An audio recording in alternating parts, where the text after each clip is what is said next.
ले जी, बड़े डेवलपमेंट है। शेख रशीद साहब तो गिरफ्तार हो चुके हैं। उनके ड्राइवर ने मुखबिरी किया और कहा यह जा रहा है कि वो ड्राइवर एजेंसियों का आदमी था। वो ड्राइवर शेख रशीद साहब से कैसे मिला और शेख रशीद साहब कहाँ रह रहे थे, किससे मिल रहे थे, क्या खा रहे थे, क्या पी रहे थे, कौन आ रहा था, कौन जा रहा था, किसके घर में ठहरे हुए थे, ये सब कुछ आपको बताते हैं। लेकिन उससे पहले आपको ये बताएं कि शेख रशीद साहब ने एक अफवाह उड़ाई थी पिछले दिनों कि वो बड़ी अयाशी में है और वो पाकिस्तान में है ही नहीं, वो दूसरे मुल्क में है और वो खा रहे हैं, पी रहे हैं, इंजॉय कर रहे हैं, कोई परेशानी नहीं। एक वीडियो वो अपनी जारी कर देते थे ट्विटर पे, मुख्तलिफ सोशल मीडिया प्लेटफॉर्म पे, और उनके साथ उनका पीए था शेख इमरान।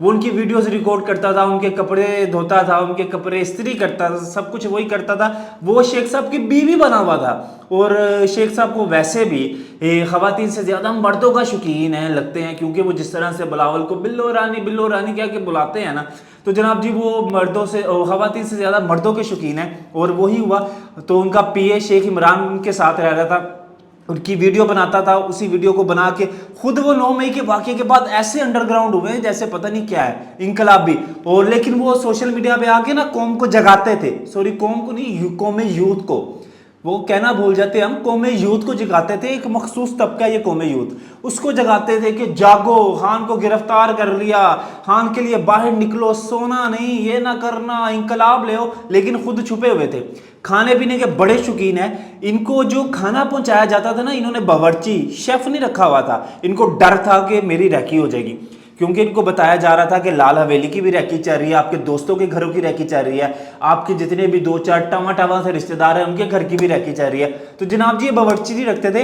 इनको खाना एक टाइम इनके दोस्त के घर से आता था और एक टाइम इनके भतीजे के घर से आता था। और वो खाना ये होता था कि गाड़ियों की सूरत में पहुंचाया जाता था कि ये गाड़ी यहाँ तक जाएगी, उसके बाद गाड़ी चेंज हो जाती थी, वो ड्राइवर पे खाना लेके तो आगे इस तरह से पहुंचाता था ताकि डर था कि हम पकड़े ना जाए। लेकिन एजेंसियों से, पाकिस्तानी अदारों से, उन एजेंसियों से जिन्होंने पूरी दुनिया को आगे लगाया हुआ है, ठीक है, बेहतरीन पाकिस्तानी एजेंसीज हैं, और आप उनसे छुपे बैठे थे और पाकिस्तान में रह के ये आपकी खाम ख्याली थी। आप एमको की जन्नत में रहते हैं आप लोग। लेकिन हसन न्याजी गिरफ्तार, ये उस्मान डार गिरफ्तार, शेख रशीद साहब आपकी कैसे खैर होनी, आपने भी गिरफ्तार होना ही था। तो जनाब जी ये रह रहे थे अपने भतीजे के दोस्त के घर में और ये गिरफ्तार हुए थे जनाब जी बैरिया टाउन फेज 3 से, वहाँ से ये गिरफ्तार हुए। और इन खाना पीने के बड़े शौकीन थे, खाने में इनको कोई मुआफ़ी नहीं थी जनाब जी, ये खाना इनके लिए बाकायदगी से पहुँचता था। और इनका भतीजा भी बेचारा गिरफ्तार हो चुका, जो खाना ले जाता था, आता था, ले जाता था, जो इनकी खिदमत में लगा हुआ था। तो इनके पास एक गाड़ी थी, वो गाड़ी इन्होंने ना अपने जिस दोस्त के घर में रह रहे थे ना, उसी दोस्त के घर के गैराज में पार्क कर दी। इनको तलब हुई, इनको एहसास हुआ कि यार एक ड्राइवर की ज़रूरत है जो खाना तो ले जाया जा सके ना, या जो ज़रूरत की चीज़ें हमें चाहिए वो लेके आ सके। वो हम खुद तो बाहर निकल नहीं सकते, क्योंकि ये सुबह किसी घर में होते थे, रात के अंधेरे में किसी और घर में चले जाते थे। इस तरह से इनकी आनियाँ जानियाँ लगी हुई थी। अल्लाह ताला माफ़ करे, अल्लाह ऐसी ज़िंदगी किसी को ना दे जनाब जी, जो आनियाँ जानियाँ ही लगी रहे, ठीक है। वैसे ये छड़े चांडा कुआरे हैं, इन्होंने शादी, कागजी शादी इन्होंने कोई नहीं की, वैसे इन्होंने बड़ी शादियाँ की हुई हैं। इनका एक बड़ा मशहूर था ना डायलॉग कि जब मझ बाहर से दूध ले आते हैं तो घर में मझ बांधने की क्या ज़रूरत है। तो ये इस तरह के तो लोग हैं जो इस तरह की बातें फजूल करते हैं। तो दूसरी चीज़ आपको ये बताएं कि जनाब जी इनको एक ज़रूरत पड़ी ड्राइवर की कि मैं एक ड्राइवर रख ले जो हमारी चीज़ों को लेके आ जा सके। इन्होंने एक ड्राइवर रख लिया, रखा नहीं, इनको पहुंचाया गया। वो ड्राइवर 8-10 दिन 20 दिन की इनके साथ तो काम करता रहा, लेकिन वो अचानक गायब हो गया। इनको ये डर पड़ा कि शायद यार अब है ना ड्राइवर को एजेंसियां उठा के ले गई हैं, तो इन्होंने ना एक घर से दूसरे घर में शिफ्ट हुए।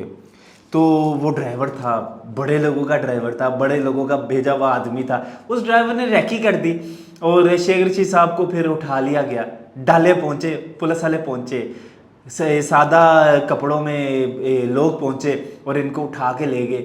और अब ये कहा जा रहा है पता नहीं ये कहाँ पे है, ठीक है, वो इनकलाब इनका कहाँ था।